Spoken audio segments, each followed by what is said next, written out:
കാത്തിരുന്നു. എല്ലാ ദിവസവും അവൾ ജനലിനരികിലിരുന്ന് വഴിയിലേക്ക് നോക്കി.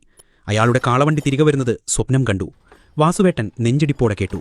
അവൾ ഭക്ഷണം കഴിച്ചില്ല, ഉറങ്ങിയില്ല, കാത്തിരിപ്പ് തുടർന്നു. ദിവസങ്ങൾ മാസങ്ങളായി. ഒരു വൈകുന്നേരം ആ നിശബ്ദത സഹിക്കാനാവാതെ അവൾ ജീവനൊടുക്കി. അഗാധമായ നിശബ്ദത അന്തരീക്ഷത്തിൽ തളം കെട്ടി. അന്നുമുതൽ ആ കാളവണ്ടി ഇവിടെ വരാറുണ്ടെന്ന് ഇവിടത്തെ ആളുകൾ പറയുന്നു. മരചക്രങ്ങളുടെ കിരികിരിപ്പും കാളവണ്ടിയുടെ മണികളുടെ നേർത്ത കിലുക്കവും കേൾക്കാറുണ്ടെന്നു. അതുമാത്രമല്ല, അസമയത്ത് ഈ ബസ് സ്റ്റോപ്പിൽ ഇരിക്കുന്നവരെ ആ കാളവണ്ടി വന്ന് കയറ്റിക്കൊണ്ടു പോകാറുണ്ടെന്ന് കേട്ടിട്ടുണ്ട്. പെട്ടെന്ന് ഓട്ടോ ഒരു വളവ് തിരിഞ്ഞു. മുന്നിലുള്ള വഴി ഇടുങ്ങിയതും ചെളി കലർന്നതുമായിരുന്നു. ഓട്ടോ മുന്നോട്ട് നീങ്ങുമ്പോൾ ചെടികൾ വശങ്ങളിൽ തട്ടിക്കൊണ്ടിരുന്നു. വാസുവേട്ടൻ ചോദിച്ചു, എന്തിനാ ഈ വഴി പോകുന്നത്? ഡ്രൈവർ ശാന്തമായി മറുപടി പറഞ്ഞു, ഇതാണ് ഏറ്റവും എളുപ്പവഴി. മെയിൻ റോഡിലൂടെ പോയാൽ നിങ്ങൾക്ക് ബസ് കിട്ടില്ല.